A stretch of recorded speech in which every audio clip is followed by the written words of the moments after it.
ஆண்டவர் நல்லவர். இந்த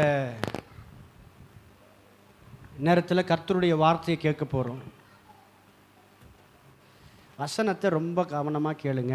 கேட்டு அதை உணர்ந்து எழுதுகிறவங்க எழுதுங்க. பைபிள் வச்சுருக்கிறவங்க திறந்து பாருங்கள். எந்த வசனத்தை வாசித்தாலும் திறந்து பாருங்கள். அதை கண்டிப்பாக நீங்கள் என்ன பண்ணணுன்னா,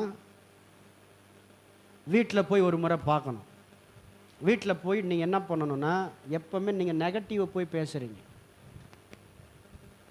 உங்கள் வீட்டில் இருக்கிற பிரச்சனை என்னத்து தெரியுமா? நெகட்டிவை போய் வீட்டில், அது எதுக்கு அவர் சொன்னார், இவங்க ஏன் அப்படி சொன்னாங்க, அவங்க யாருன்னா சொல்லியிருப்பாங்களோ, இதை போய் பேசிட்டு உட்காந்துக்கிறீங்க. இது முட்டாள் வேலை. இதை பேசவே கூடாது. வசனம், இன்னைக்கு என்ன வார்த்தை வந்துச்சு, அதுதான் உன்னுடைய எலும்புகளுக்கு பலன், உனக்கு ஜீவன், உனக்கு ஆரோக்கியம், ஆயுசு நாள். அல்லேலூயா. உன் குடும்பத்துக்கு ஜீவன், பிள்ளைகளுக்கு ஜீவன். வசனத்தை கேட்கணும். வேத பகுதி எடுப்போம்.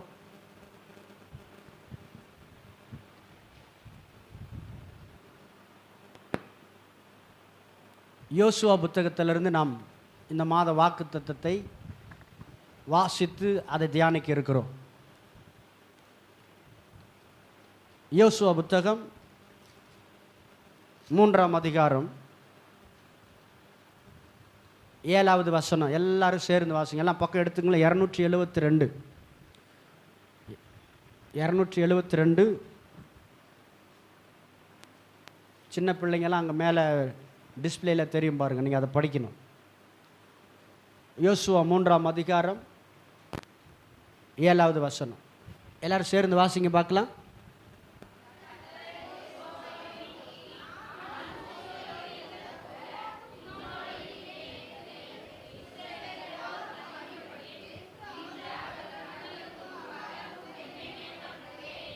இன்னொரு முறை சத்தமாக வாசிங்க.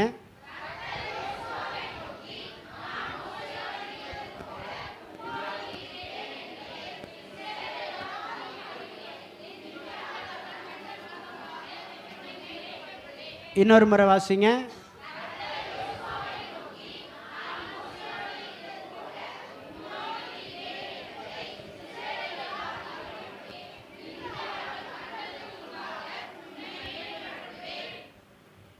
இதே மாதிரி நீங்கள் வீட்டில் போயிட்டு இந்த வசனத்தை ஒரு 10 முறை வாசித்து பாருங்களேன். இப்போ நீங்கள் சத்தமாக வாசிச்சிங்க இல்லைங்களா? இதே மாதிரி இந்த வசனத்தை ஒரு 10 முறை வாசித்து பாருங்களேன். அப்போ தான் இதுக்குள்ளே இருக்கிற அந்த ஜீவன் உங்களுக்குள்ளே நீங்கள் உணர முடியும் பாருங்க. எந்த ஒரு மனுஷன் கர்த்தருடைய வார்த்தையை சத்தமாக அடிக்கடி வாசிக்கிறானோ அவன் வாழ்க்கையிலே கண்டிப்பாக அதிசயம் நடக்கும். அதனால தான் வெளிப்படுத்தின விசேஷத்தில் இந்த வசனத்தை வாசிக்கிறவன் கேட்கிறவன் பாக்கியவான். இரவும் பகலும் கர்த்தருடைய வேதத்தை தியானம் பண்ணுகிறவன் பாக்கியவான். வசனத்தை யார் அதிகமாய் கவனமாய் கேட்கிறார்களோ, வாசிக்கிறார்களோ, அவர்கள் இந்த பூமியிலே பாக்கியவானாய் பாக்கியவதியாக அவர்கள் ஆசீர்வதிக்கப்பட்டு மற்றவர்களுக்கும் ஆசீர்வாதமாய் மாறுவார்கள். அல்லேலூயா சொல்லுங்களேன். வசனத்தை ரொம்ப கவனமாக கவனிக்கணும். யோசுவா 3ஆம் அதிகாரம் 7வது வசனம். கர்த்தர் யோசுவாவை நோக்கி, நான் மோசேயோடு இருந்தது போல உன்னோடும் இருக்கிறேன் என்பதை இஸ்ரவேல் எல்லாரும் அறியும்படிக்கு இன்று அவர்கள் கண்களுக்கு முன்பாக உன்னை மேன்மைப்படுத்துவேன். நீங்க சொல்லணும், என் சத்துருக்கள் கண்களுக்கு முன்பாக, என்னை அவமானப்படுத்துகிறவர்கள் கண்களுக்கு முன்பாக, என்னை குற்றம் கண்டுபிடிக்கிறவர்கள் கண்களுக்கு முன்பாக, என்னை கேவலமாய் பேசுகிறவர்களுடைய கண்களுக்கு முன்பாக, நான் சபைக்கு வருவதனால என்னை அற்பமாய் பார்க்கிறவர்களுடைய கண்களுக்கு முன்பாக, நான் கர்த்தரை நோக்கி ஜெபித்து விசுவாசமாக இருக்கிறதினாலே என்னை பைத்தியம் போல பார்க்கிற அவர்களுடைய கண்களுக்கு முன்பாக, அன்றைக்கு யோசுவாவை கர்த்தர் இஸ்ரவேல் ஜனங்கள் கண்களுக்கு முன்பாக மேன்மைப்படுத்தினவர். இந்த நாட்களிலே, என்னுடைய நாட்களிலே, என் ஊரிலே, நான் வேலை செய்கிற இடங்களிலே, நான் இருக்கிற இடத்திலே கர்த்தர் நிச்சயமாகவே என்னை மேன்மைப்படுத்துவார். என்னை மேன்மைப்படுத்துவதற்காகவே உன்னதத்தில் இருந்த, உயரத்தில் இருந்த, எல்லாவற்றிற்கும் மேலாயிருந்த, எல்லா நாமத்திலும் மேலான நாமத்தை உடைய நித்திய சிங்காசனத்தில் இருந்த ராஜாதி ராஜா என்னை நோக்கி தாழ்மையின் ரூபம் எடுத்து இந்த உலகத்தில் பிறந்தார்.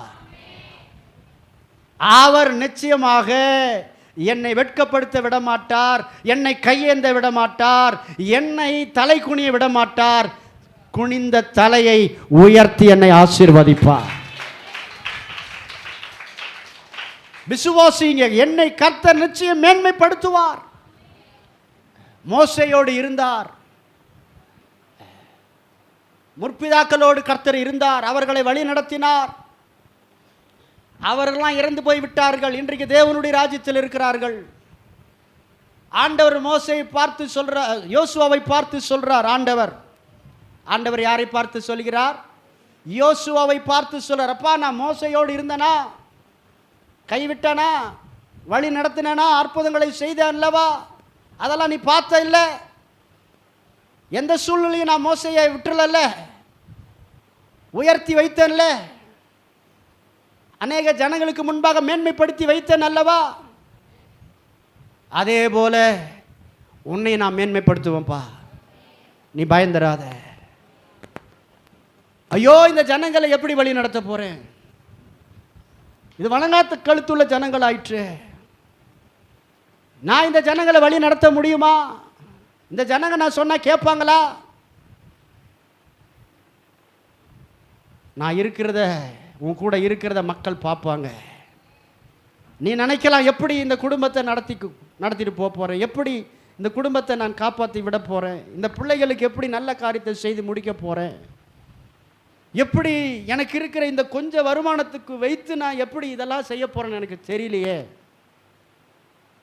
இப்படியே தாமதமாகிட்டே போதே, எப்போதான் இதெல்லாம் நடக்கணும் எனக்கு ஒன்றுமே புரியல, என்ன பண்ணுறதுனே தெரியலையே.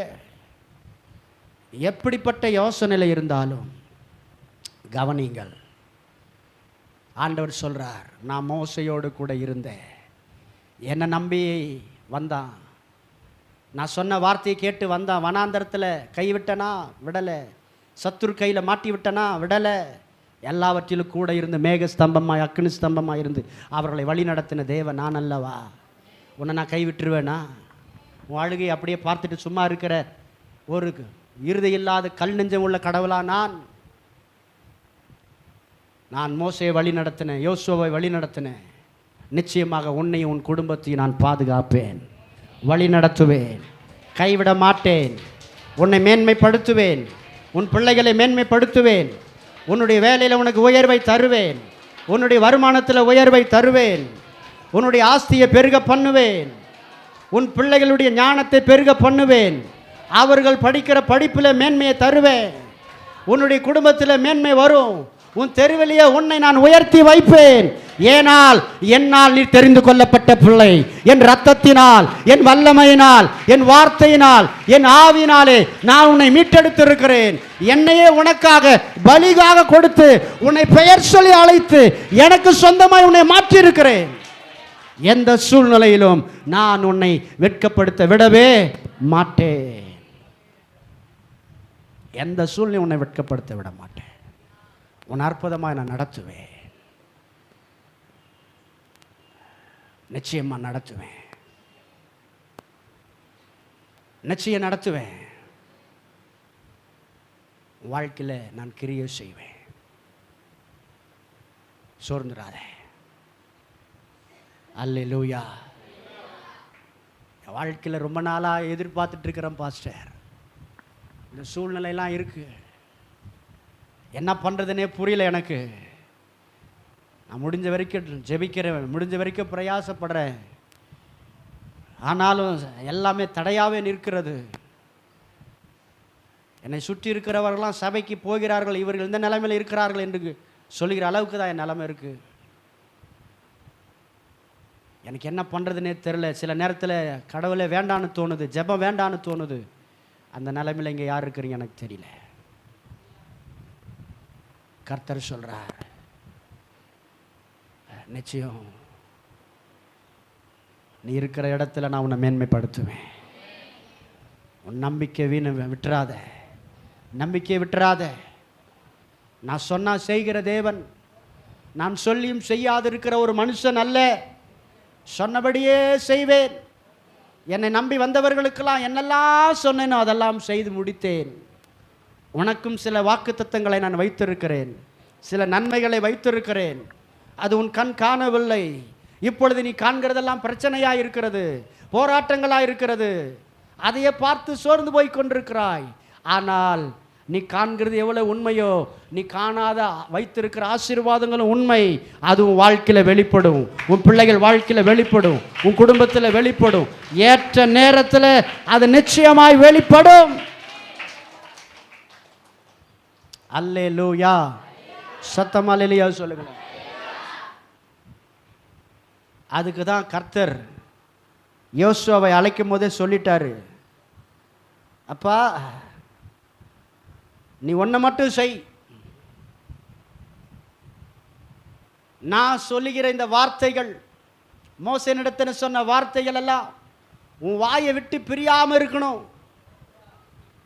என் வார்த்தை மேலே நீ ஃபோக்கஸ் பண்ணு, என் வார்த்தையை கவனம் செலுத்து, என் வாக்கு தத்தங்கள் மேலே உன்னுடைய விசுவாசத்தை வை. நான் மோசையை நடத்தினேன், உன்னை நடத்துவேன், உன்னை மேன்மைப்படுத்துவேன். ஆனால் என் வார்த்தை மேலே நீ சந்தேகப்படாத, என் வார்த்தை மேலே விசுவாசமாயிரு, எதிர்பார்த்துரு, வார்த்தையின்படியே நடக்கணும், முழு நிச்சயத்தோடு இரு. ஏன்னா இன்னைக்கு நமக்கு பிரச்சனையே இந்த வார்த்தை தான். கவனிங்க, வார்த்தை மேலே உங்களுக்கு ஒரு அளவில்லாத விசுவாசம் வந்துவிட வேண்டும். ஆண்டவருடைய ஏக்கம் என்ன தெரியுமா? ஆண்டவருடைய எதிர்பார்ப்பு என்ன தெரியுமா? இத்தனை நாள் வந்து கொண்டிருக்கிற அருமையான தேவனுடைய பிள்ளைகளே, கர்த்தர் உன்னிடத்தில் என்ன தெரியுமா எதிர்பார்க்கிறார்? நான் சொல்லட்டுமா? கவனிக்கிறீங்களா? என்ன தெரியுமா எதிர்பார்க்கிறார்? நீ அவரை எவ்வளவு நேசிக்கிறாயோ, அவர் மேலே எவ்வளவு உனக்கு நம்பிக்கை இருக்கோ, அதே நம்பிக்கை, அதே பாசம் இந்த வார்த்தை மேலே உனக்கு வரணும். நீ அவரை நேசிக்கிற அளவுதான் இந்த வார்த்தையை நீ வாசிக்க முடியும். நீ அவரை கொஞ்சமாக நேசித்தால் கொஞ்சமாக தான் படிப்பாய். நீ அவரை கொஞ்சமாய் நேசித்தால் கொஞ்ச நேரம் ஜெபத்திலே உனக்கு போதும் என்று ஜெபத்தை முடித்து விடுவாய். ஆனால் அவருடைய அன்பை நீ ருசிக்கும் பொழுது, ஏன்னா அவ்வளவு தியாகம் உனக்காக செய்திருக்கிறார். வார்த்தையா இருந்த இயேசு, ஆதியிலே வார்த்தை இருந்தது, இந்த வார்த்தை தேவனிடத்தில் இருந்தவர், பிதாவின் வலது பார்சத்தில் விட்டிருந்த இயேசு, வார்த்தையா இருந்த அவர், பழைய ஏற்பாட்டில் பல விதங்களில் வெளிப்பட்டவர். இன்றைக்கு உன்னை என்னையும் வாழ வைப்பதற்கு வார்த்தையா இருந்த அவர் மாம்சமாக இந்த பூமியில் வந்தார். எத்தனை பேர் புரியுது நான் சொல்றது? மாம்சத்தில் வந்தார், உனக்காக எனக்காக. அவருடைய பாடுகளை கொஞ்சம் யோசித்து பாருங்கள். கொஞ்சம் சொல்றேன். வேலைக்கிழமை 12 மணிக்கு அவர் அரெஸ்ட் பண்றாங்க, அங்கங்க அலைய விடுறாங்க அவரை, ஒவ்வொரு இடத்துல போய் விசாரிக்கிறாங்க விலங்கு போட்டு. ஆனால் அதை குறித்து சற்றும் அவர் சலனம் அடையலை. தாகம் எடுக்கிறது, தண்ணி தாகம். மறிக்கிற வரைக்கும் தண்ணி கிடைக்கல. நைட்டு 12 மணிக்கு அவர் அலைய விட்டு அவருடைய வஸ்திரத்தெல்லாம் உரிந்து அவரை துப்புகிறார்கள். தேவையற்ற ஒரு வார்த்தை பேசலை, யாரையும் சபிக்கலை, எரிச்சல் வந்து பேசலை, கோபப்பட்டு பேசலை. வஸ்திரத்தை எடுக்கிறான், அவமானப்படுத்த நிர்வாணமாக நிற்க வைக்கிறான், கோபப்படலை. அவமானப்படுத்தி பேசுகிறான், ஒரு வார்த்தையும் பேசலை. தலையில் அடிக்கிறார்கள்.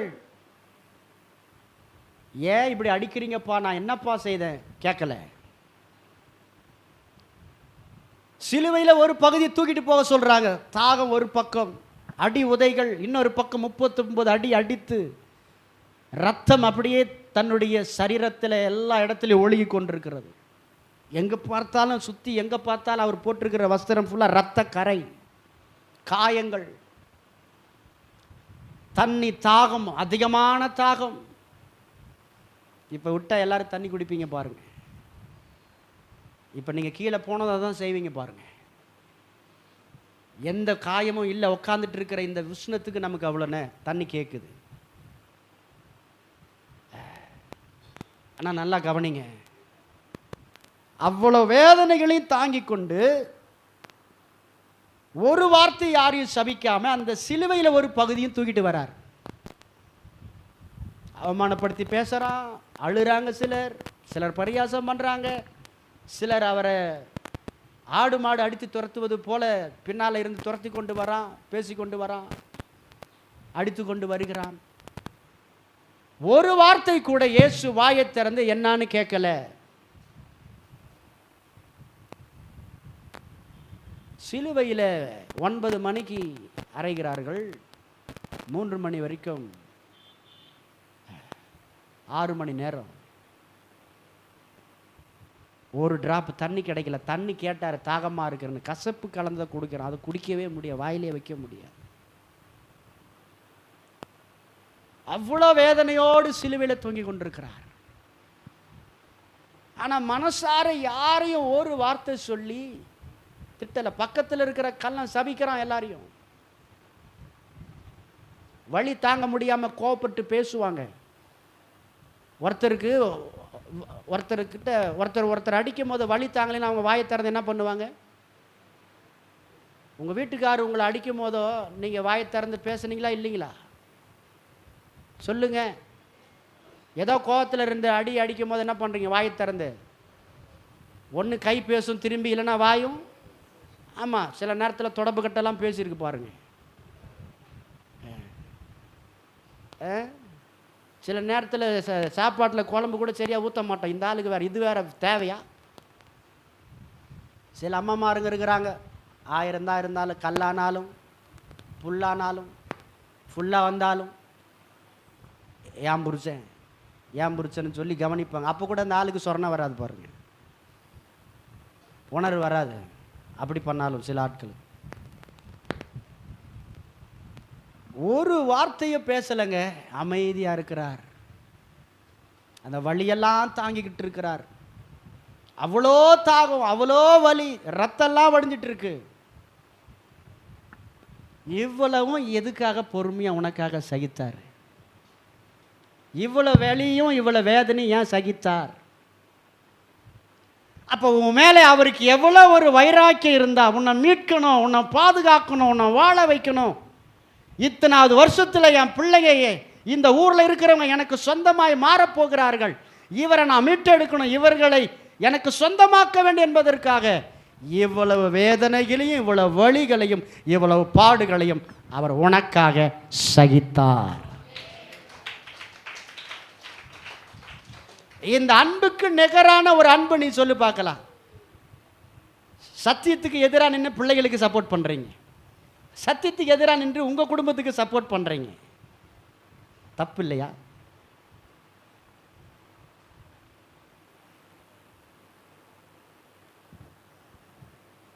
சில பிள்ளைங்க கேட்குறாங்க, வசனத்தை விட ஜெபத்தை விட என்னை விட இதெல்லாம் உங்களுக்கு முக்கியமா? சர்ச்சை முக்கியமா?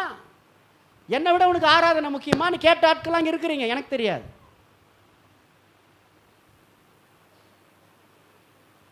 அது எவ்வளோ பெரிய தவறு நீ பேசின வார்த்தை. உன்னை அளவில்லாமல் நேசிக்கிற ஒரு தேவன் உனக்காக ஒரு சாபமான வார்த்தையை கூட, ஏன்னா உன் சாபத்தை அவர் சுமந்தார், உன் அக்கிரமங்களை அவர் சுமந்தார். உன்னை மேன்மைப்படுத்தணும், உன்னை உயர்த்தணும், உன்னை பாவ அடிமைத்தனம் சாப அடிமைத்தனத்திலிருந்து எல்லாம் உன்னை வெளியே கொண்டு வந்து உன்னை உன்னதத்தில் அவரோடு கூட உட்கார வைக்க வேண்டும் என்று கர்த்தர் திட்டம் பண்ணிட்டார். அல்லேலூயா சொல்லுங்களேன். நல்லா கவனிக்கணும். இன்னும் கொஞ்சம் மேலே வரம் பாருங்க. யோசுவா விட நீங்கள் எவ்வளோ மேன்மையான ஆள் பாருங்க. யோசுவாவை பார்த்து சொல்கிறாரு, இந்த மக்களுக்கு முன்னால் அவங்க கண்களுக்கு முன்னால் உன்னை மேன்மைப்படுத்துவேன்னு சொன்னார், செஞ்சு காட்டினார். ஆனால் உங்களை எங்கே உட்கார வச்சிருக்கிறாராம்?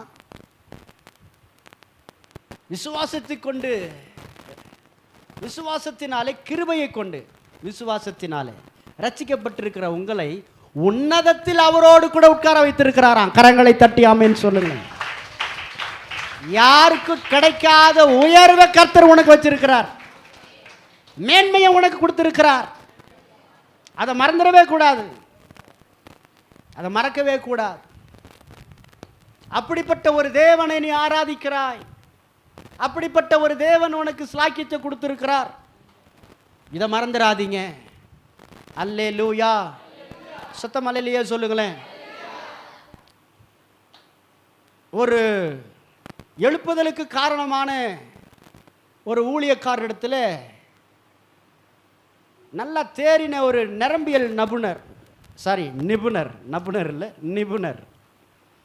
பேச்சு மாறுது பாருங்க. யாரு? நிபுணர். நரம்பியல் மருத்துவத்துறையில் முன்னணியில் இருக்கிற அந்த நிபுணர் இந்த ஊழியக்காரரோடு கூட சாப்பிட்டுட்டு பேசிட்டு இருக்கிறாங்க. இந்த ஊழியக்காரர் யார்? ஒரு எழுப்புதலுக்கு காரணமானவர், பெரிய சபையை வைத்திருக்கிறவர். அவரிடத்தில் அவர் வந்து பேசுகிறாரா, உங்களுக்கு ஒன்று தெரியுமா அப்படின்னாரா. நிறைய அந்த மருத்துவத்தை குறித்து அவங்க பேசி கொண்டிருக்கும் பொழுது அவர் சொன்னாராம், என்ன சொல்றாரு, இந்த மூளையின் பேச்சு மையத்தில் என்ன நீங்க சொல்றீங்களோ அதுக்கு எல்லா நரம்புகளும் கட்டுப்படும். நீங்க வாயை திறந்து பேசுற வார்த்தையை திரும்ப திரும்ப சொல்ற வார்த்தைகளுக்கு உங்கள் சரீரம் கட்டுப்படும். அது உங்களுக்கு தெரியுமா? அந்த வல்லமை உங்ககிட்ட இருக்கு தெரியுமா? ஏன்னா நீங்க ஊழியக்காரராச்சே, அந்த வல்லமை உங்களுக்கு இருக்கு அப்படின்னு சொன்னார். நான் சொல்றது எத்தனை பேருக்கு புரியுது? நம்முடைய மூளை மையத்தில் எந்த காரியத்தை சிக்னல் எது கொடுக்குதோ அந்த சிக்னலுக்கு, அந்த வார்த்தைக்கு, அந்த எண்ணத்திற்கு மற்ற எல்லா நரம்புகளும் கட்டுப்படும். எத்தனை பேர் இங்கே இருக்கிறீங்க? இது உங்களுக்கு தெரியுமான்னு அவர் கேட்க, அவர் என்ன சொன்னாரா, இது எனக்கு நல்லாவே தெரியுமே, நாங்கள் இப்போ தான் இதெல்லாம் கண்டுபிடிச்சிருக்கிறோம், உங்களுக்கு தெரியுமா? எங்களுக்கு ஆச்சரியமாக இருக்கு. எப்படி தெரியும்? எங்களுக்கு ஒரு டாக்டர் இருக்கிறாரு, அவர் 2000 வருஷத்துக்கு முன்னாலேயே சொல்லியிருக்கிறாரு. அந்த டாக்டர் பேர் யாக்கோபு. அவர் எழுதி கொடுத்துருக்கிறாரு. யாக்கோபு 3ஆம் அதிகாரத்தில் 1 to 10 வசனங்கள். அவ்வளவு வல்லமை இருக்குது, எங்களுக்கு நல்லாவே தெரியும் என்று அவர் சொன்னார். எத்தனை பேர் இங்கே இருக்கிறீங்கன்னு தெரில, கவனிச்சுக்கோங்க. என்ன சொல்ல வரேன் அப்படின்னா என்ன அப்படின்னு நீங்கள் கேட்குறீங்க.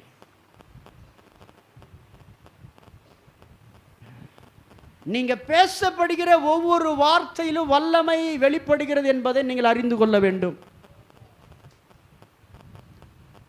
நான் பலவீனன், நான் பலவீனமாக இருக்கிறேன், நான் பலவீனமாக போகிறேன், எனக்கு தெரியுது, எனக்கு ஏதோ பலவீனம் வர மாதிரியே தெரியுதுன்னு சொல்லிகிட்டே இருக்கிறீங்கன்னு வச்சிங்களேன், உடனே இந்த நரம்புகள்லாம் இப்படியா சொல்லுமா? கவனிங்க. நமக்கு தொடர்பு மையத்திலிருந்து தகவல் வந்திருக்குது, நம்ம எல்லாம் பலவீனமாக போகிறோம். மூளை என்ன பேசிருச்சு? வாய் திறந்து பலவீனம் வரப்போது, பலவீனம் ஆக போகிறோன்னு சொல்லிட்டு, அதனால் நரம்புகளுக்கெல்லாம் என்ன ஆயிடுச்சு? அந்த சொல்ல ஆரம்பிச்சிருச்சா, நம்ம எல்லாரும் பலவீனமாக போகிறோம், நமக்கு தகவல் வந்துருச்சு. அப்போ மூளையில் நீ என்னத்தை வச்சு பேசுகிறியோ, எதை யோசித்து சொல்கிறியோ, அது எல்லாமே உன் சரீரத்தில் பாதிப்பை கொண்டு வருகிறது. எத்தனை பேர் இங்கே இருக்கிறீங்க? அப்போ அது சொல்லுதான், நம்ம நம்ம நம்ம எல்லாரும் பலவீனமாக போகிறோம். நரம்புகள் என்ன சொல்லுதா? திரும்ப திரும்ப நீ பலவீனமாக போகிற, நான் பலவீனன்னு சொல்லிக்கிட்டே இரு. நீ பலவீனமாக தான் இருப்ப கடைசி வரைக்கும். அதனால தான் என்கிட்ட அவிசுவாசமாக பேசுகிற ஆளை பார்த்தாலே பயங்கர கோவம் வருது. எப்போ பார்த்தாலும் நீ இந்த பலவீனம், நான் செத்துருவேன், நான் இருக்க மாட்டேன், நான் ஒரு பாவி, நான் ஏன் தான் பிறந்தனோ தெரியல, இதே மாதிரி உன்னை எனக்கு ஒன்றுமே தெரியல, எனக்கு திறமையே கிடையாது, இப்படியே உன்னை எதிர்மறையான வார்த்தைகளை நீ பேச பேச பேச பேச அதுவே உன்னை ஆட்கொள்ளுகிறது. அதுவே உன்னை ஆட்கொள்கிறபடினால் அப்படியே நீயும் மாறுற, பலவீனமாக மாறிடுற, திறமை இல்லாதவன், ஒன்றுத்துக்கு உதவாதன் போல தெரியுது, சீக்கிரம் செத்துருன்ற எண்ணங்கள் அதிகரிக்குது. அதுக்கு தகுந்த மாதிரி உன் சரீரம் மாறுகிறது, உன் செயல்கள் மாறுகிறது, வார்த்தைகள் மாறுது. நீ பேசுகிற வார்த்தைகளிலே வல்லமை இருக்கிறது என்பதை நீங்கள் உணரணும். எத்தனை பேர் இங்கே இருக்கிறீங்க? கரங்களை தட்டி ஆமென் சொல்லுங்க.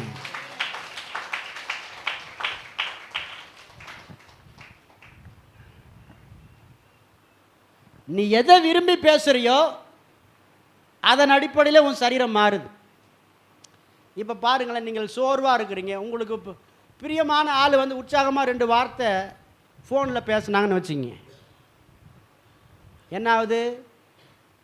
உனக்கு வந்த தூக்கம் போதா இல்லையா? எப்படி தூக்கம் போச்சு?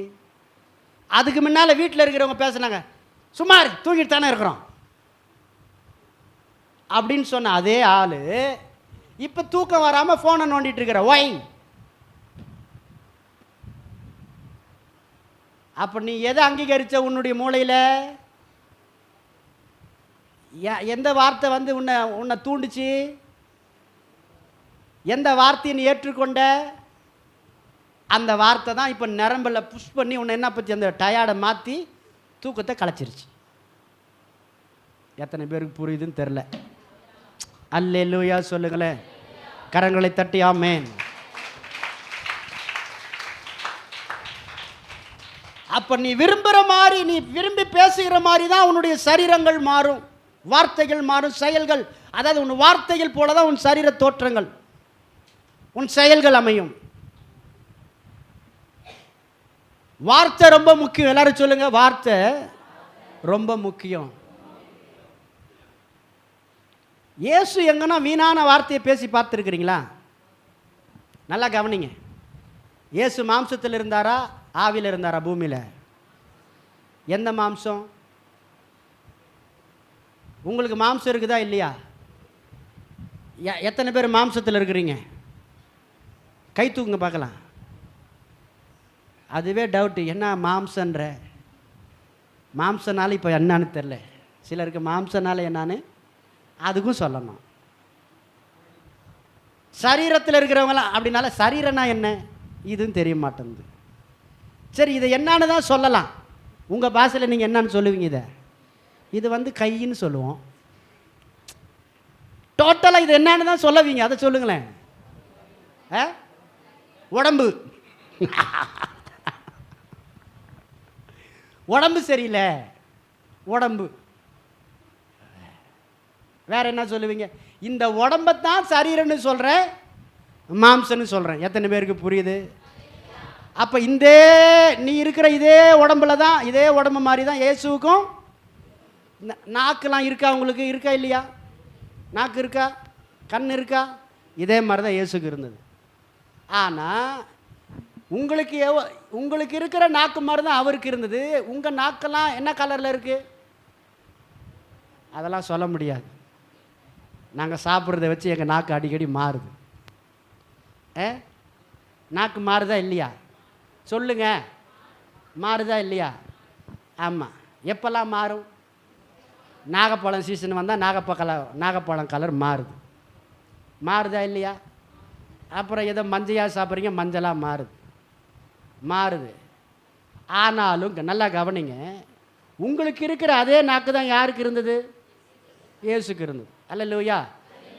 இது ரெண்டாவது, இது ஒரு பக்கம். ரெண்டாவது இன்னொன்று வரேன். நீங்கள் என்ன சொல்கிறீங்க? எனக்கு வந்த பிரச்சனை யாருக்குமே இல்லை பாஸ்டர். என்ன சொல்கிறீங்க? எனக்கு இருந்த பிரச்சனை யாருக்குமே வரக்கூடாது அப்படின்னா என்ன அர்த்தம்?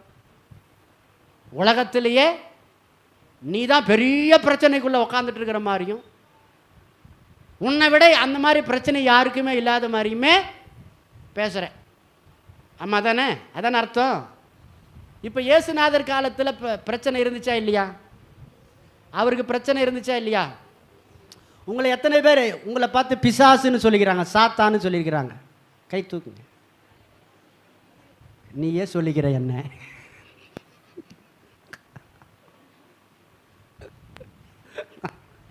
நீயே சொல்லியிருக்கிற பாஸ்டர். ஓகே, கவனிங்க. இயேசுநாதரை சொன்னாங்க தானே, பிசாசின் உங்களனா பிசாசுன்னு சொன்னாங்க, இவர் என்ன சொன்னாங்க? பிசாசுக்கே எட்ட இவர் தான். எப்படி தின்னுது பாரு உங்க பாசை, எப்படி சாப்பிட்றாங்க பாரு. சொல்லியிருக்காங்களா இல்லையா? சாப்பிடணும் ஐயோன்னு பார்த்துருக்கியா இல்லையா? அதனாலே சிலர் தனியாக போய் சாப்பிடுவாங்க பாருங்க. தனியாக போய் சாப்பிட்றது மேட்ரு அதுதான். பாஸ்டர்கிட்ட உட்காந்தா கொஞ்சம் டீசெண்டாக சாப்பிட்ணும், உள்ளவும் இறங்காது, லேட்டாகும். பாஸ்டர் நீங்கள் அப்படி போங்க, நான் இப்படி வரேன். அப்போ பாருங்கள், தட்டையே கழுவிடுவோம், தட்டை க்ளீன் ஆயிடுது. ஆகுதா? ஆகுது. தட்டை க்ளீன் பண்ணிட்டு பின்னால் வேறு எதுனா இருக்குதான்னு பார்ப்போம், அங்கேயும் வேறு இல்லை. என்ன பண்ணுறது? தட்டை க்ளீன் பண்ணிட்டு தவாலை எதுனா இருந்தால் அதையும் கொஞ்சம் எடு. நமக்கு இருந்த எல்லா பிரச்சனையும் இயேசுக்கு இருந்தது. அதை தான் நான் சொல்ல வரேன். பசி இருந்தது, சுற்றி விரோதிகள் இருந்தாங்க. உங்களை யாருன்னா கல் எடுத்து துரத்திட்டு வந்தாங்களா? கல் எடுத்து அடிக்க பார்த்தாங்களா? பார்த்துருக்கலாம், நான் பார்க்கலன்னு சொல்லுவீங்க நீங்கள். உங்கள் வீட்டு மேலே கல் வந்து விழுந்திருக்கும், உங்கள் மேலே விழுந்திருக்காது. ஆனால் இயேசுவை கல் எடுத்து. அப்போ என்ன சொல்ல வரேன்? உங்களுக்கு என்னெல்லாம் பிரச்சனை இருந்ததோ அவருக்கு பிரச்சனை இருந்துச்சு. நீங்கள் எந்த சரீரத்தில் இருந்தீங்களோ அதே சரீரத்தில் தான் இயேசு இருந்தார். ஆனால் உங்களுக்கும் அவருக்கும் என்ன வித்தியாசம்? நமக்கும் அவருக்கும் என்ன வித்தியாசம்? அவர் பரலோகத்திலிருந்து வந்தவர்ன்ற நினப்பிலே இருந்தார்.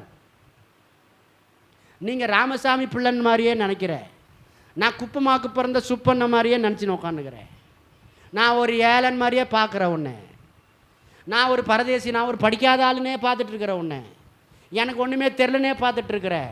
ஆனால் இவ்வளோ பெரிய பாடுபட்டு உனக்காக கல்வாரி சீலில் இயேசு பிறந்து வந்து உனக்கு ரத்தம் சிந்தி மறித்து உன்னை மீட்டெடுத்தாருன்ற எண்ணம் வரமாட்டேனுது, வரவே மாட்டேனுது. பாருங்க, அவருடைய ஆவினால் உனக்குள்ளே வந்து தங்கியிருக்கிறாருன்ற எண்ணம் வரமாட்டேனுது. உன்னை ரொம்ப பலவீனமாக பார்க்குற, கஷ்டவாளியாக பார்க்குற, உன்னை போல யாரும் பாடுபடுற மாதிரியே பார்த்துட்டு இருக்கிற, நீ தான் ரொம்ப துக்கப்படுற மாதிரியே ஃபீல் பண்ணிட்டு இருக்கிற. ஆனால் உன்ன நிலைமையில் இயேசு இருந்தார். ஆனால் அவர் தன்னை குறித்து தெளிவான ஒரு உணர்வு இருந்தது.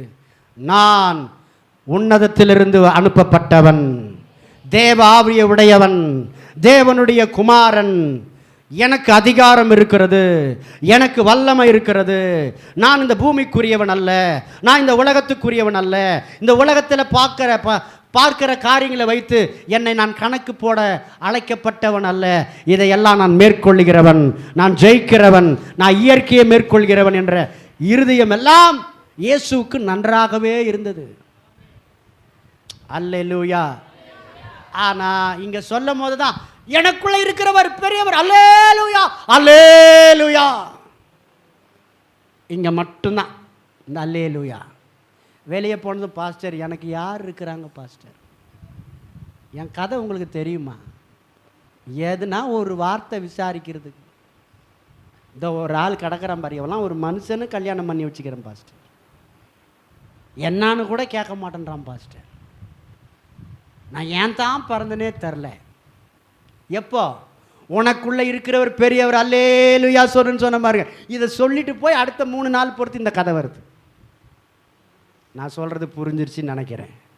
அப்போ என்ன பண்ணுறேன்னா, உன்னை நீ மறக்கிற. உன்னை நீ யாருன்னே உனக்கு தெரியல. சொல்லுங்க, என்ன நான் சொல்ல அநேக நேரத்தில் என்ன பண்ணுறேன்? மறந்துடுறேன். சாதாரண ஒரு ஏழை குடும்பத்தில் பிறந்த ஒரே ஒரு மனுஷன், ஏங்க அந்த மனுஷன் பாருங்க 10,000 அனாதை குழந்தைகளுக்கு சோறு போட்டிருக்கிறார். எத்தனை பேருக்கு? நீ 3 பேருக்கு சம்பாரிச்சு சோறு போடுறதுக்கு முக்கால் அழுவுற. கவனிக்கிறீங்களா? எத்தனை பேருக்கு?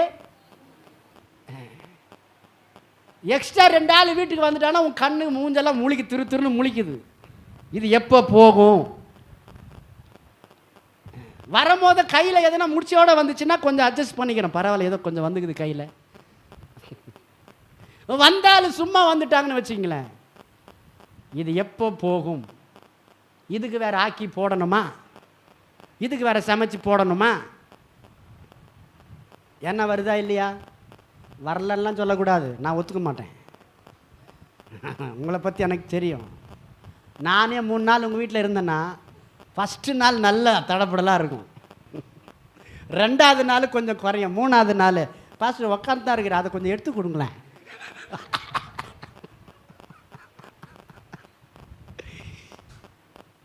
வரும், இதெல்லாம் ஆட்டோமேட்டிக்காக வரும். பாருங்களேன், இங்கே தம்பிங்கெல்லாம் வேலை செஞ்சுட்டு இருப்பாங்க, நானும் போய் கூட நிற்பேன் பாருங்கள். வேண்டாம் வேண்டாம் பாஸ்டர், தொடாதீங்க தொடாதீங்க, நாங்களே செய்யணுமா. கொஞ்ச நேரம் பொறுத்து, பாஸ்டர் அந்த கொஞ்சம் அந்த ஜக்கு எடுத்து கொடுங்க அப்படின்னுவான். நான் சொல்கிறத கேளுங்க. இயேசுக்கு இந்த பிரச்சனை எல்லாம் இருந்துச்சு. ஆனால் அவருக்கு தெளிவு இருந்தது. அவர் யார் என்று அவர் நன்றாய் அறிந்து வைத்திருந்தார். கரங்களை தட்டி ஆமென் சொல்லுங்க.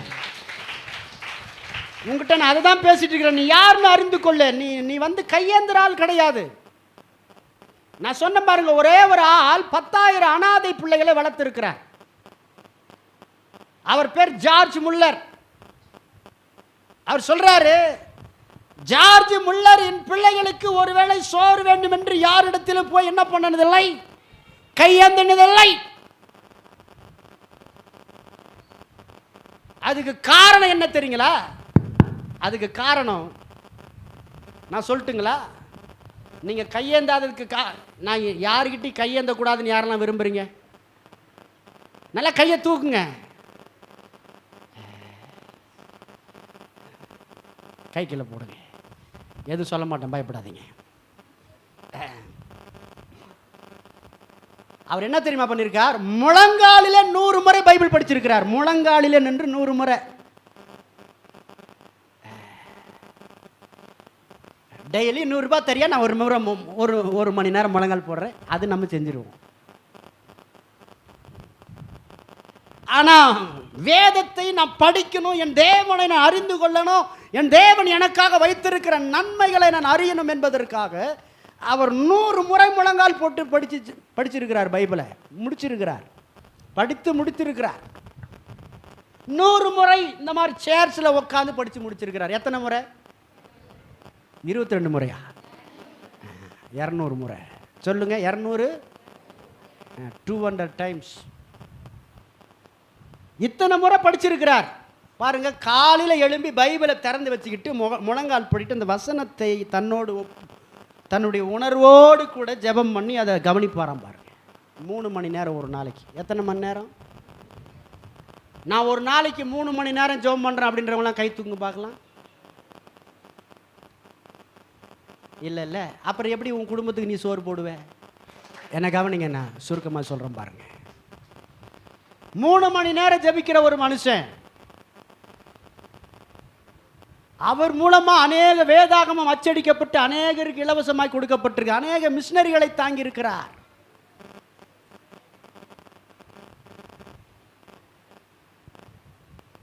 அவ்வளவு விஷயங்கள் நடந்திருக்கு.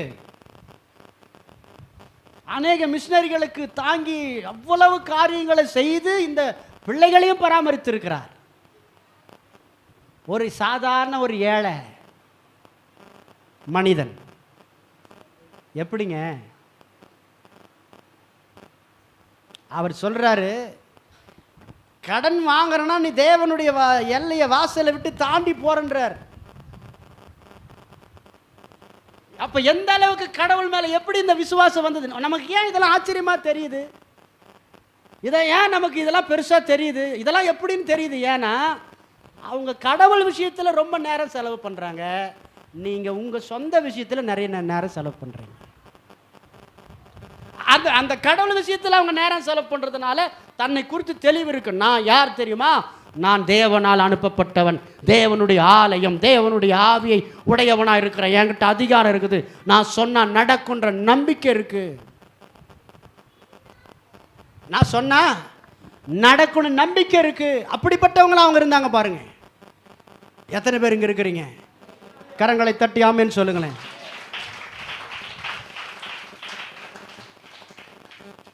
யோசுவா இதை நல்லா புரிஞ்சுக்கிட்டார்.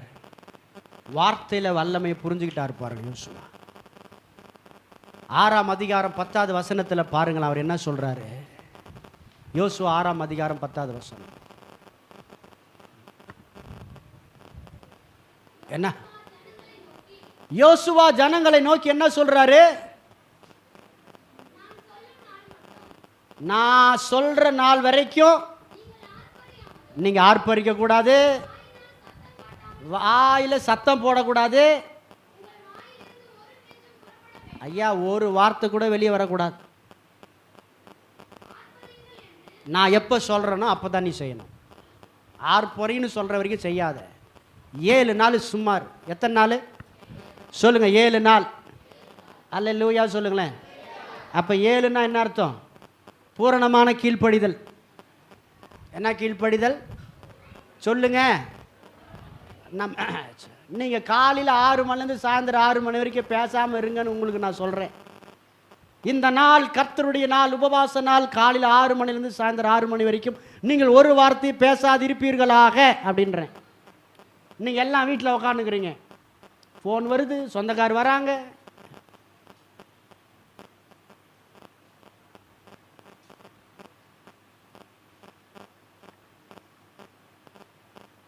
கவனிக்கிறீங்களா? அடுத்தது உங்களுக்கு யாரை காசு கொடுக்குறன்றவங்க வேற வந்து அவங்க ஃபோன் வருது வேற. உங்களுக்கு வரவு உங்களுக்கு யாரெல்லாம் எதெல்லாம் கொடுக்கணுமோ அவங்கெல்லாம் வேற ஃபோன் பண்ணுறாங்க. பிடிச்சவங்கலாம் ஃபோன் பண்ணுறாங்க, அதிகாரி ஃபோன் பண்ணுறாரு. இவ்வளோ சூழ்நிலையில் நீங்கள் காலையிலேருந்து சாயந்தரம் வரைக்கும் பேசாமல் இருப்பீங்களா? சொல்லுங்க. எதுக்கு ஃபோனெல்லாம் ஆஃப் பண்ணி வச்சுட்டு கர்த்தர்கிட்ட பேசுங்கன்னு சொல்கிறது? அதுக்கெல்லாம் ரீசன் இதுதான். அல்லேலூயா சொல்லுங்களேன். இவங்க சொன்ன யோசுவா சொல்றாரு 7 நாள் வாயை திறக்கல பாருங்க. வாயை திறந்து பேசல. அவ்வளவு வைராக்கியமா இருக்கிறாங்க. வாயை திறந்து ஆர்ப்பரின்னு சொன்னாங்க, ஆர்ப்பரித்தாங்க. ஆலங்க இடிந்து. நான் சொல்ற வரைக்கும் வாயை திறந்து ஒன்றும் பேசாதன. பேசவே இல்லை பாருங்க. இன்னைக்கு வீணா நிறைய வளன்னு பேசுகிற ஆட்கள் நம்ம கூட இருக்கிறாங்க பாருங்க. பேசிக்கிட்டே இருக்க சொன்னால் பேசிக்கிட்டே கிடக்கும். இன்னும் கொஞ்சம் எதனா சாக்லேட்டு கூல்ட்ரிங்க்ஸ்லாம் வாங்கி இன்னும் பேசும். நம்ம பசங்களே இருக்கிறாங்க பாருங்க. பேரை மட்டும் சொல்லாத பாஸ்டர். சொல்ல மாட்டேன். பேச விடு. லபா லபா லபா லபா லபா லபா. அது பாட்டுன்னு வருது வார்த்தை. ஐயா, நீங்க யாருன்னு தெரிந்து கொள்ளணும். ஜெபத்திலே நடக்கிறவர், ஜெபத்திலே எழும்புகிறவர், ஜெப சிந்தனையிலே வாழ்கிற ஒரு மனுஷன் தான் இந்த ஜார்ஜ் முல்லர் சாதித்து காட்டினார். இன்னைக்கு புலம்பலா நம்முடைய வாழ்க்கையே ஒரு புலம்பலா இருக்குது பாருங்க. வாழ்க்கையே வேதனையா இருக்கு, கண்ணீரா இருக்கு. ஏன்னா வாழ தெரியல. எனக்கு இவ்வளவு பெரிய தேவன் இருக்கிறார், உயிரை கொடுத்த ஒரு தேவன் இருக்கிறார். நான் ஜெபம் பண்ணிட்டு இருக்கிறேன், எனக்கு செய்வார், நிச்சயமாய் அவர் என்னை ஆசீர்வதிப்பார்னு விசுவாசமா பேச மாட்டேன்றோம். வசனம் என்ன சொல்லுது? எபேசியர் 4ஆம் அதிகாரம் 25வது வசனம்.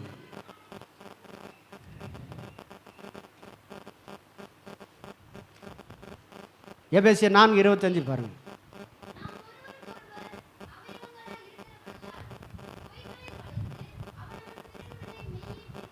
அல்லேலூயா சொல்லுங்களேன். ஒருவருக்கு ஒருவர் என்னவா இருக்கிறீங்க? எல்லாரும் ஒரே அவயம். ஒருவருக்கு ஒருவர் அவயங்களா இருக்கிறீங்க. யாருடைய அவயம்? இயேசுவின் அவயம். அல்லேலூயா சொல்லுங்களேன். இயேசுவோடு இணைஞ்சிட்டீங்க. அப்ப என்ன சொல்லப்பட்டிருக்கிறது? நீங்கள் பிறனோடு பேசும்போது என்ன பேசணுமா? உண்மையை பேசு, சத்தியத்தை பேசு, நல்லதை பேசு, பிரயோஜனமானதை பேசு. பொய்ய பேசாத, வீணான காரியங்களை பேசாத, பொய் சத்தியங்களை பேசாத, நல்ல தகவல்களை சொல்லு. அல்லேலூயா சொல்லுங்களேன். இயேசுவின் சரீரத்தின் அவயங்களாக இருக்கிற நீங்கள் இயேசுவோடு இணைந்திருக்கிறீர்கள். இயேசுவோடு இணைந்திருக்கிற நீங்கள் இயேசுவினுடைய தன்மை உங்களுக்குள்ள வரணும். இயேசு பேசுன மாதிரி நீ பேசணும். நல்ல வார்த்தையை பேசு. நீங்க கஷ்டத்தை சொல்றீங்க, என் சூழ்நிலை இப்படி இருக்குதுன்னு என் சூழ்நிலை இப்படி இருக்குது நான் சொல்லக்கூடாதா? தப்பு கிடையாது. நான் என்ன சொல்கிறேன்னா, உன் சூழ்நிலை பிரச்சனையாக தான் இருக்குது. சிலர்லாம் வேதனையோடு வந்து உட்காந்துருக்குறீங்க, ரைட்டு. நீ அதை சொல்கிறதுனால என்ன நடக்க போகுது? இப்படி சொல்லு, நான் இயேசுவை நம்பியிருக்கிறேன், நான் நல்லா இருப்பேன், என் குடும்பம் மாறும், நான் இன்றைக்கி என் வேதனையோடு இருக்கிறேன், நிச்சயம் என் வேதனை மாறும். இப்படி சொல்லு.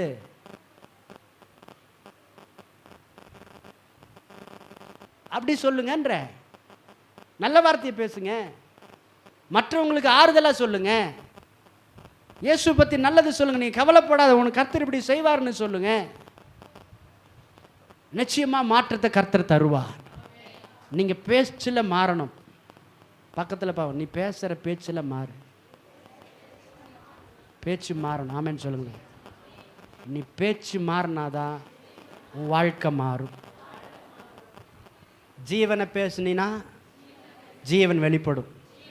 குடும்பத்தில், உன் சரீரத்தில், உன் ஆவிக்குரிய வாழ்க்கையில், உன் சரீர பிரகாரமான வாழ்க்கையில் ஜீவன் வெளிப்படும்.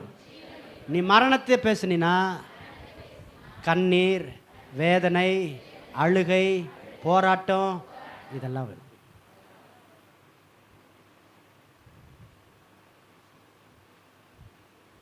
எத்தனை பேருக்கு புரியுது? வாசிங்க 29 வாசிங்க.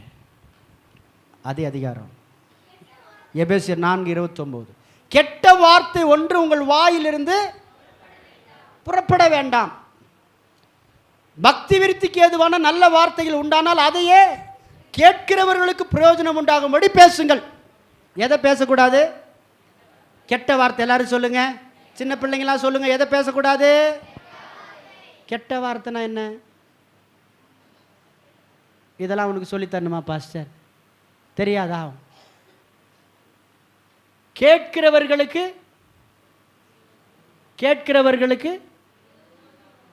காதை அடைக்கிற வார்த்தைகளை, கேட்கிற இன்னும் கேட்கணுன்ற வார்த்தை. கேட்கிறவர்களுக்கு என்ன வார்த்தை பேசணும்? நல்லா கவனிங்க. என்ன வார்த்தை? இதுதான் நல்ல வார்த்தை. மீதி எல்லாம் என்ன வார்த்தை? மீதி எல்லாம் கெட்ட வார்த்தை. எத்தனை பேருக்கு புரியுது? ஒரு ஆளுக்கு புரோஜனமாக நீ நல்லது சொன்னால் அது என்ன வார்த்தை?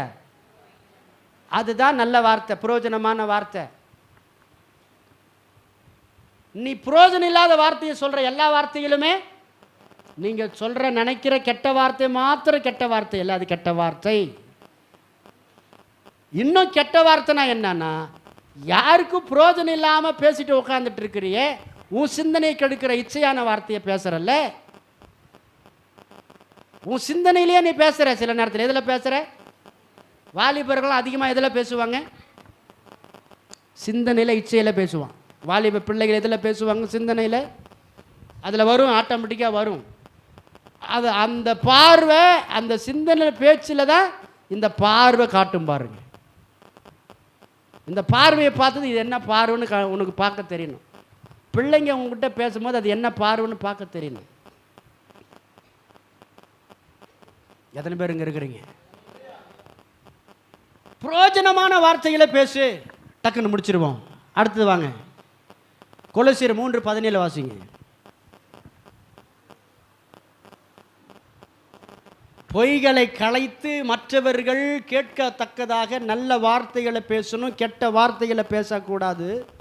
கொலோசியர் 3:17 சொல்லுது, வார்த்தையிலாவது கிரியிலாவது கர்த்தராகிய இயேசு கிறிஸ்துவின் நாமத்தினாலே நீங்கள் செய்து அவர்கள் முன்னிலையில் பிதாவாகிய தேவனை அல்லேலூயா சொல்லுங்களேன். அப்போ வார்த்தை, உங்களுடைய செயல்கள் இயேசுவை வெளிப்படுத்துகிறதா இருக்கணும். கரங்களை தட்டி ஆமென் சொல்லுங்களேன். மனசுக்கு வந்ததெல்லாம் பேசாதே, வாய்க்கு வந்ததெல்லாம் பேசாதே, தவறான வார்த்தைகளை பேசாதே. இயேசுவுக்கு மகிமையாய் கொண்டு வருகிற, இயேசுவை பிரியப்படுத்துகிற, இயேசுவை கனப்படுத்துகிற வார்த்தைகளை நீங்க பேசுங்க. அல்லேலூயா சொல்லுங்களேன். அல்லேலூயா. பாருங்க, ஒருத்தர் பலவீனமா இருக்கிறாங்கன்னா இயேசுவின் தழும்புகளால் நீங்க குணமாகவே உங்களுக்கு நல்ல ஆகும்னு சொல்லுங்க. ரொம்ப கஷ்டமா இருக்குன்னு ஒருத்தர் வந்து சொல்றாங்கன்னா வார்த்தையை சொல்லுங்க. கடவுள் உங்களை நல்லா வச்சிருப்பாரு, நிச்சயம் சூழ்நிலை மாறும்னு சொல்லுங்க. எத்தனை பேர் இங்க இருக்கிறீங்க?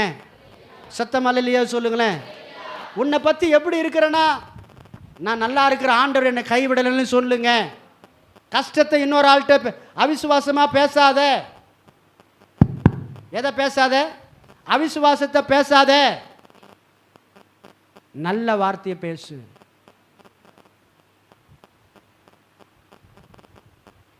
இவ்வளோ பிரச்சனையில் எப்படி சமாளிக்கிற? இயேசு என் கூட இருக்கிறாருன்னு சொல்லு.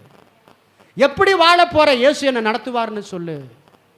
ஜெபத்தை விடாது. ஐயா மாருங்க ஒரு தீர்மானம் எடுங்க பார்க்கலாம். நீங்க நான் சொல்ற தீர்மானத்தை எடுத்துட்டீங்கன்னா உங்க குடும்பத்தை நீங்க மேலே கொண்டு வந்துடலாம். காலையில் 1 மணி நேரம், சாயந்தரம் 1 மணி நேரம் நீங்க ஜெபிங்க. ஒன்னும் தெரியலையா? ஸ்தோத்திரம் பண்ணு. ஏதாவது பாட்டு தெரியுதா? பாடு. கையை உயர்த்தி ஏசப்பா இதெல்லாம் செய்யுங்கன்னு சொல்லுங்க. வசனத்தை கேட்கும் போது அப்படியே கீழ்ப்படிங்க, ஒப்பு கொடுங்க. புருஷர்கள் நீங்க கரெக்டா இருந்தீங்கன்னா உங்க வீட்டில் குடும்ப தலைவனு விரும்புகிற நீங்க குடும்ப தலைவராக வைத்திருக்கிறார் கர்த்தர். உங்க மூலமாக தான் வீட்டுக்குள்ள ஆசீர்வாதமே வரும். நீ மனம் திரும்பாம, நல்லா கவனிச்சுக்கணும், நீ ஜெபிக்காம, நீ விசுவாசமான வார்த்தையை பேசாம, என் மனைவி சரியில்லை, என் பிள்ளைங்க சரியில்லைன்னு சொல்லிக்கிட்டே இருந்தீன்னா நீ சொல்லிக்கிட்டே தான் இருப்ப, மாற்றம் வராது. கர்த்தர் சொல்றார், குடும்ப தலைவராக இருக்கிற முதல்ல நீ மாறு. நீ விசுவாசமா பேசு, நீ விசுவாசமா ஜெபம் பண்ணு. யாரும் உனக்கு சொல்ல தேவையில்ல ஜெபத்துக்கு வான்னு சொல்லி. உன் வீட்டில் உன் ஒய்ஃப் சொல்லி நீ ஜெபத்துக்கு வரக்கூடாது. உன் பிள்ளைங்க சொல்லி நீ சர்ச்சைக்கு வரக்கூடாது. நீயா எழும்பு. ஏன் ஆண்டவர் என்னை வாழ வைக்கிற ஒரு தேவன், அவரால் தான் நான் மேலே வர முடியும். அவர் என்னை உயர்த்துவார், என் குடும்பத்தை காப்பாற்றுவார், எனக்கு பலன் தருவார், என் பலவீனத்தை மாற்றுவார், என்னை அநேகருக்கு மத்தியிலே என்னை உயர்த்தி வைப்பார் என்ற நம்பிக்கையில வா. நம்பிக்கையில வந்து ஜெபம் பண்ணு. கர்த்தர் உன்னை கொண்டு காரியங்களை செய்வார். அபிஷேகத்தை பெற்றுக்கொள். உன்னை ஆட்கொண்டு நடத்துகிற தீய வார்த்தைக்கு உன்னை விலக்கி காக்கிற அந்நிய பாஷையில பேசு. மறுதளித்தவன், பின்வாங்கி போனவன் பேதுரு. அபிஷேகம் பெற்ற பிறகு வார்த்தை வித்தியாசமாய் மாறினது. 8 வருடமாய் ஐனேயா என்ற ஒரு திமிர்வாதக்காரன் கிடக்கிறான். அவனை பார்த்து என்ன சொல்றாரு பாருங்க, வாசிங்க. அப்போஸ்தலர் நடபடிகள் புத்தகத்தில் 9:34 வாசிங்க.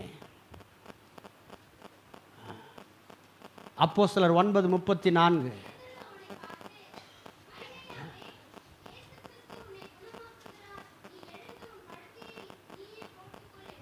பாருங்க என்ன சொல்றாரு. எதுவுமே பேசல. அவனை பார்க்கிறார், படுத்த படுக்கி 8 வருஷமா கிடக்கிறான்.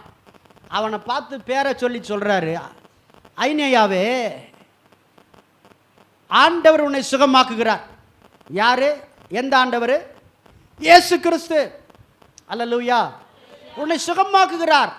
நீ எழுந்து உன் படுக்கை நீயே போட்டுக்கொள் என்றான். அப்படின்னா அர்த்தம், இவனுக்கு படுக்க வைக்கிறது கூட யாரு தேவைப்படுது? வேற ஒரு ஆள் தேவைப்படுது. இப்போ ஆண்டவர் சொல்றார், உன் படுக்கையை நீயே எடுத்து போட்டுக்கிட்டு எழும்புடா.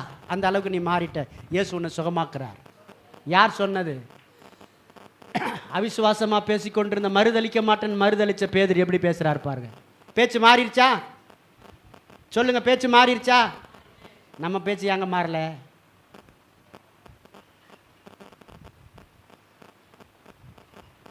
தபித்தால் இறந்து போயிட்டாங்க. ஒரு விதவை, தான தர்மங்களை செய்தவர்கள்.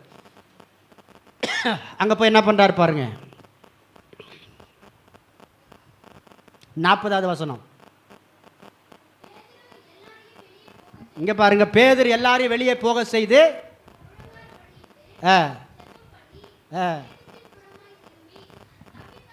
கவனிங்க. ஃபர்ஸ்ட் என்ன பண்ணாரு? சொல்லுங்க. ஃபர்ஸ்ட் என்ன பண்ணாரு? ஃபர்ஸ்ட் யாருக்கிட்ட பேசினாரு? முழங்கால் பண்ணி ஜெபம் பண்ண யார்கிட்ட பேசினாரு? பக்கத்தில் என்ன இருக்கு?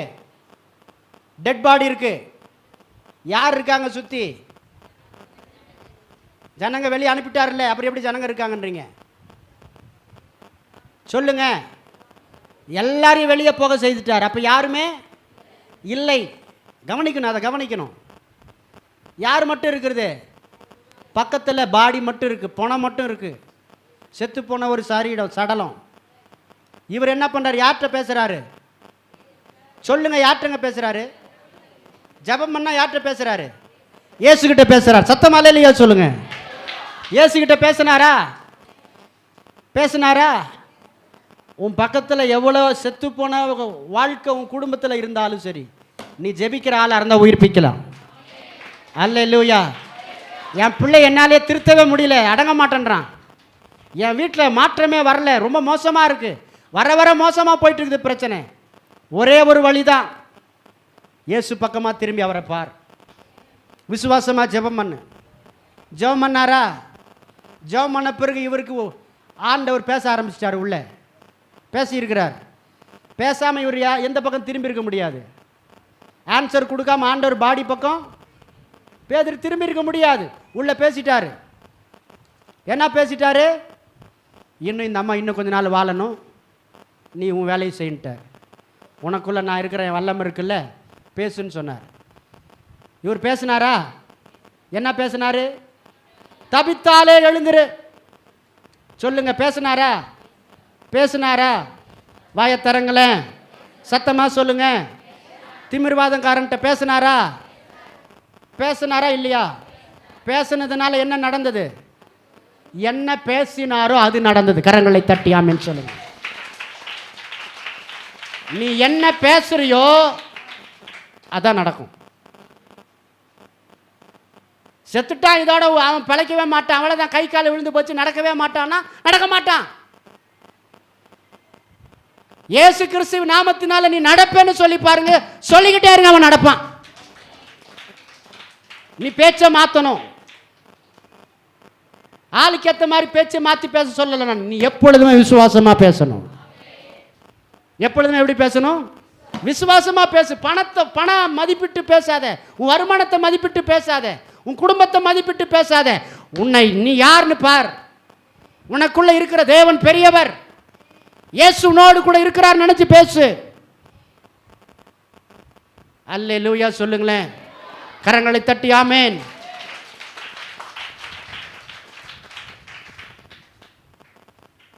இந்த யோசுவா ஒரு காரியத்தை பேசினார்.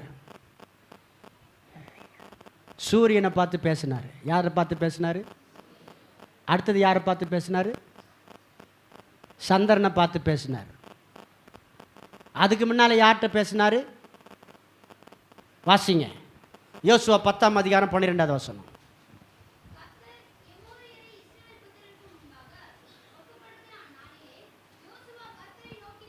முதல்ல யார்கிட்ட பேசினாரு? நல்லா கவனிங்க. யாரை ஒப்பு கொடுக்கிற நாளிலே? எமோரியர் 6 ராஜாக்கள் சேர்ந்து யுத்தத்துக்கு வராங்க. அவர்களோடு கூட யுத்தத்துக்கு போகிற நேரத்தில் யுத்தம் நடந்து கொண்டிருக்கிறது. யுத்தம் நடக்கும் பொழுதே கர்த்தரிடத்தில் பேசுகிறான். ஆண்டவரே, இருட்டு வந்துடக்கூடாது, இந்த வெளிச்சம் அப்படியே நிற்கணுன்றான். எனக்கு ஒரு இரக்கம் காட்டுங்க, நாங்கள் யுத்தம் போட்டு முடிச்சு இவங்களை ஜெயிக்கிற வரைக்கும் எங்களுக்கு இரக்கம் காட்டுங்கன்றார். சரி, நீ கேட்குறத நான் கொடுக்குறேன் ஆண்டவர் சொல்லிட்டார். உடனே சொல்கிறான், சூரியனே அங்கேயே நில்லுன்றான். சந்திரனே அதே இடத்துல நில்லு, வேற எங்கேயும் மாறாதன்றான். அந்த ஹோல் டே சூரியன் அந்த இடத்த விட்டு, அது வழக்கமாக காலையில் ஆரம்பித்து மாலையில் மறையுமே, அது நடக்கவே இல்லை. இருக்கிற இடத்துல அப்படியே இருந்தது. அந்த பகல்லையே யுத்தத்தில் அவன் போராடினான், யுத்தம் பண்ணான், எல்லாரையும் முறியடித்தான். 6 ராஜாக்களை எல்லாம் பிடித்து அவர்களை வெட்டி அவர்களை மரத்தில் தொங்க போட்டு திரும்பவும் அவர்களை அந்த குகைக்குள் அடைத்து அவர்களை மூடி போட்டான். எத்தனை பேர் நான் சொல்றது புரியுது? முதல்ல யார்கிட்ட பேசினா? அதிகாரம் எடுக்கிறதுக்கு முன்னால் யார்கிட்ட பேசினா? எத்தனை பேருக்கு புரிஞ்சிருச்சு? கரங்களை தட்டி ஆமேன்னு சொல்லுங்களேன். நீ தேவனிடத்தில் பேசுகிற ஆளாக இருக்கணும். நீ பைபிள் படிக்கிற ஆளாக இருக்கணும். நீ வசனத்துக்கு முக்கியத்துவம் கொடுக்குற ஆளாக இருக்கணும். நீ வீட்டு கஷ்டத்தையே சொல்லிக்கிட்டு அவங்க இவங்களால தான் அவரால தான் இவரால தான் சுற்றி சுற்றி நீ மாம்சத்தில் பேசாத. விசுவாசத்தில் இரு. பிள்ளைங்கள தேவையில்லாத பார்க்க விடாத. தேவையில்லாத பார்த்தாங்கன்னா தேவையில்லாத பேசுவாங்க. பிள்ளைங்களாண்ட சொல்லிட்டேன், ஸ்டேட்டஸ் இதோட பார்க்காத, பார்க்கக்கூடாதுன்ட்டேன். சாப்பிடும் போது பார்த்துக்கிட்டே சாப்பிட நான் சொல்லிட்டேன், பார்க்கக்கூடாதுன்ட்டேன். வசனத்தை படிக்க சொல்லிட்டேன், ஜெபம் பண்ண சொல்லியிருக்கிறேன். உங்கள் பிள்ளைங்களை நீங்கள் தான் வழி நடத்தணும். உங்களை ஏமாத்திட்டு இருக்கிறாங்கன்றதை மறந்துடாதீங்க. பசங்க சம்பாரிச்சிட்டு வந்து கொடுத்துட்டா நல்ல பசங்க, அமைதியாக இருந்துட்டா நல்ல பசங்க நினைக்காதீங்க. 1000 உள்ள மறைஞ்சிட்டு இருக்குது, உங்களுக்கு தெரியாது.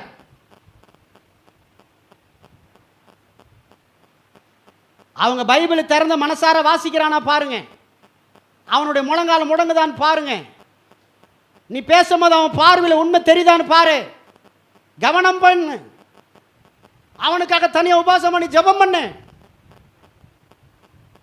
குடும்பத்தை கட்டுறேன்னு வேலைக்கு போய் பிள்ளைங்களை கோட்டை விட்டுறீங்க. ஜெபமும் கிடையாது, பைபிளும் கிடையாது, வேலை வேலை வேலை வேலை வேலைன்னு செஞ்சு எல்லா இடத்துலையும் கடன் வாங்கி வச்சிருக்கிறீங்க.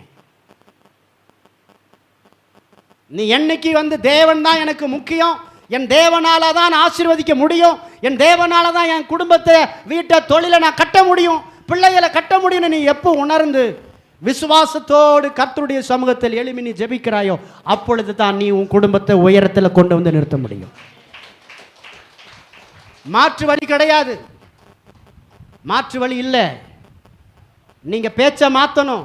நிச்சயமா நான் நல்லா இருப்பேன்னு சொல்லு, இல்லைன்னு சொல்லாத. நானே கஷ்டப்பட்டு இருக்கிறேன்னு சொல்லாத. சிந்தனையில் தவறான எண்ணம் வரும், வார்த்தை வரும், யோசனை வரும், பழசை யோசிக்க தோணும், பழைய எண்ணங்கள் வரும். இதெல்லாம் மனுஷனுக்கு கண்டிப்பாக வரும். பழைய உறவுகள் ஞாபகம் வரும், பழைய பழக்க வழக்கங்கள் ஞாபகம் வரும். இடம் கொடுக்காத. இப்போ சொல்லு, நான் புது சிருஷ்டி. அல்லேலூயா சொல்லுங்களேன். கெட்ட வார்த்தையை கெட்ட சிந்தனை எனக்கு இல்லை, எனக்கு கிறிஸ்துவின் சிந்தனை. நான் பாவத்திய காரியங்களை நான் கவனிக்கிறதுக்கு எனக்கு நேரம் இல்லை. அல்லேலூயா, சத்தம் அல்லேலூயா சொல்லுங்களேன். வீணான காரியங்களை பேசுறதுக்கு எனக்கு நேரம் இல்லை. ஃப்ரெண்டாக இருந்தாலும் சரி, வீணா பேசிட்டு இருக்குதா அந்த உறவை குறைச்சிக்கோ. வலான்னு பேசுறாள், உறவை குறை, மாற்றி மாற்றி பேசுதா, சரியில்லை, ஆளு தெளிவில்லை. ஒரு ஆள் மாற்றி மாற்றி பேசிக்கிட்டே இருக்கிறாங்கன்னா ஆவி சரியில்லை. செஞ்சதே செஞ்சுக்கிட்டு சும்மா சாரி சாரி கேட்டுக்கிறாங்கன்னா ஆவி சரியில்லை. மனம் திரும்பலன்னு அர்த்தம். மனம் திருமணவனுக்குள்ள மாற்றத்தை பார்க்க முடியும். கரங்களை தட்டி ஆமென் சொல்லுங்க. வீட்டில் நல்லதா பேசுங்க. சபையில் ஏதாவது ஒரு காரியம் செஞ்சா நடக்குன்னு சொல்லுங்க.